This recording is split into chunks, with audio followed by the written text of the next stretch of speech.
क्रांति, जितने भी क्रांति हमारे देशों में हुआ है, फसल से संबंधित, हमारे जो खाद्य से संबंधित, खाने से संबंधित जो भी क्रांति, वो क्रांति नहीं, लड़ाई वाला क्रांति नहीं। हमें हरित क्रांति, मेन टॉपिक क्या है? हरित क्रांति। हमारे देश में हरित क्रांति की जरूरत क्यों पड़ा और आया क्यों, हम पहले से बता चुके हैं। हमारा देश जो है आजाद कब हुआ? 1947 ईस्वी में आजाद हुआ, ठीक है ना। 1947 में आजाद हुई हमारा देश। उस समय हमारे देशों को जीवन यापन करने के लिए भोजन की सख्त जरूरत थी। अंग्रेज ने इतनी तबाही मचाया था हमारे देशों में कि यहाँ के जनता को खाने के लिए कम और काम करने के लिए ज्यादा प्रेरित करता था। कौन? अंग्रेज। लेकिन जब देश आजाद हुए, उस समय सबसे बड़ी चुनौती हमारे देश के नेताओं के लिए, महान नेताओं के लिए बनी भोजन की व्यवस्था। कपड़ा और घर से ज्यादा जरूरत भोजन की व्यवस्था होती है। हम पहले भी बता चुके हैं कि अगर कपड़ा एक भी रह जाएगा तो चलेगा, लेकिन हम एक टाइम खाकर हमारा जिंदगी नहीं जी सकते हैं। इसके लिए हमें पेट पूरी भरी हो रहनी चाहिए। 1947 में जब हमारा देश आजाद हुआ, उस समय हमारे देश में त्राही त्राही मचने लगे भोजन के लिए। तो हमारे नेताओं सब, वैज्ञानिक सब, जो भी छोटे मोटे वैज्ञानिक थे उस समय, वो लोग सबसे पहला फोकस किया कि हमारे देश के जो जनता है उसको पहले भोजन देना बहुत ज्यादा जरूरी है। इसलिए भोजन के लिए वह सबसे ज्यादा कृषि पर ध्यान देना शुरू किया। जब हमारा देश में यहाँ पर संविधान बनी, संविधान बनने के बाद प्रधानमंत्री, राष्ट्रपति चुनाया, संविधान बना, तो एक पंचवर्षीय बना। जब प्रधानमंत्री बना तो एक योजना आयोग बनी, जिसका एक 5 वर्षों की योजना तैयार की गई। उसमें सबसे ज्यादा अगर फोकस किया गया तो किस पर किया गया? भोजन पे, भोजन पर किया गया। अब भोजन है तो आएगा कहाँ से? खेत से आएगा, कृषि से आएगा। तो सबसे ज्यादा कहा कि सबसे ज्यादा अगर ध्यान देनी है तो कृषि पे ध्यान देनी है।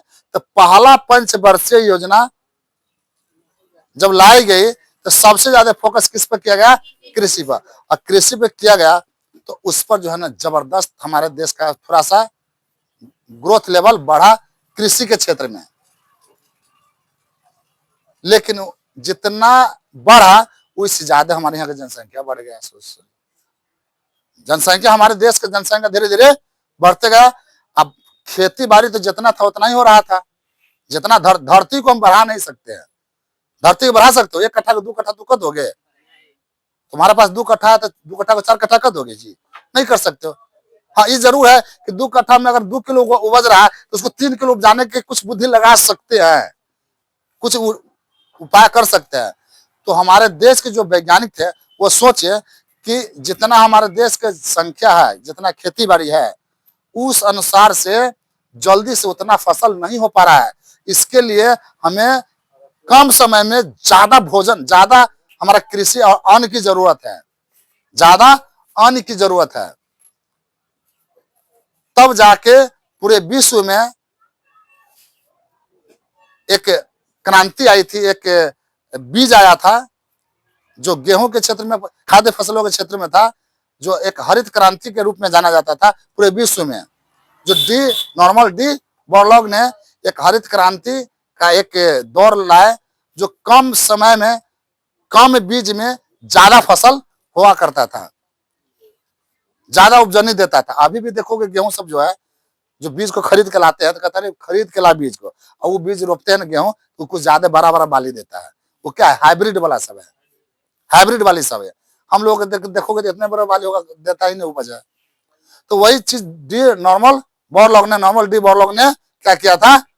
हरित क्रांति का प्रतिपादक माना जाता है विश्व में, अगर माना जाएगा तो हमारे देश के जो एमएस स्वामीनाथन, कौन? एमएस स्वामीनाथन जी ने वहां जाके ज्ञान को प्राप्त किया। वो भी जाना कि नहीं, हम भी देखते हैं बाहर में जाके कि वहां पर उपजाता कैसे है, कम समय में ज्यादा उपज और ज्यादा फसल हो जा रहा है। तो एमएस स्वामीनाथन ने वहां पर गए, वहां से प्रशिक्षण लिए, और जब आए हमारे देश में, और यहाँ पर भी उसी तरीका से फसलों का उगाने का परंपरा चालू किया। वास्तव में यहाँ पर जो उम्मीद लगाई गई थी फसलों को उगाने का, उससे उम्मीद से भी ज्यादा फसल होगा। और अभी किस क्षेत्र में? गेहूं के क्षेत्र में। किसके क्षेत्र में? गेहूं के क्षेत्र में। किसके क्षेत्र में? गेहूं के। उस समय प्रधानमंत्री कौन थे? तो इंदिरा गांधी थी।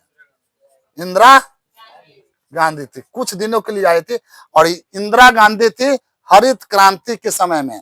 और उस समय कौन था? तो 1966 से 1967 के ईस्वी के समय था। और से देख लो, पूछा जाएगा हरित क्रांति जिस समय हुआ हमारे देश में, हरित क्रांति आई, उस समय भारत का प्रधानमंत्री कौन थे? इंदिरा गांधी थे। कौन थे? इंदिरा गांधी। और हरित क्रांति किस समय हुआ था भारत में? 1966 से 67 में। ये बहुत बड़ी चीज है, ये बहुत बड़ी चीज है। और उस समय हरित क्रांति के क्षेत्र में, खाद्य पदार्थों के क्षेत्र में इतनी जबरदस्त परफॉर्मेंस हुआ, इतनी जबरदस्त परफॉर्मेंस हुआ कि आदमी को उम्मीद लग गया कि नहीं, एक कट्ठा में हमें बहुत जबरदस्त फसल हो रहा है, वो गेहूं के क्षेत्र में। तो धीरे धीरे अब सोचा कि भाई अब तो खाने के लिए आटा गेहूं तो हो गया, अब हमें चाहिए पौष्टिक आहार भी चाहिए, दूध भी चाहिए। तो दूध के मामले में भी अब सोचा दूध पर भी फोकस किया जाए। तो दूध पे भी हाइब्रिड किया गया, दूध भी चला। और श्वेत क्रांति आ गया। कौन चीज आ गया? दूध के भी मामले में हाइब्रिड चला। अच्छे अच्छे नस्ल का जो गाय, भैंस, बकरी, ये सब जितने भी चीज दूध देने वाले सब था, वो जितने भी पशु थे, उन लोगों के भी नस्ल को क्या किया गया? हाइब्रिड बनाया गया। और वो दूध के भी क्षेत्र में जबरदस्त परफॉर्मेंस लाया। तो वो कौन सी क्रांति कहने लगे? श्वेत क्रांति। क्रांति के मतलब तुमको बार बार बता दिया कि कोई भी चीज अचानक जबरदस्त तेजी से होने लगे, जबरदस्त तेजी से होने लगे, तो उसी को कह देते हैं क्रांति।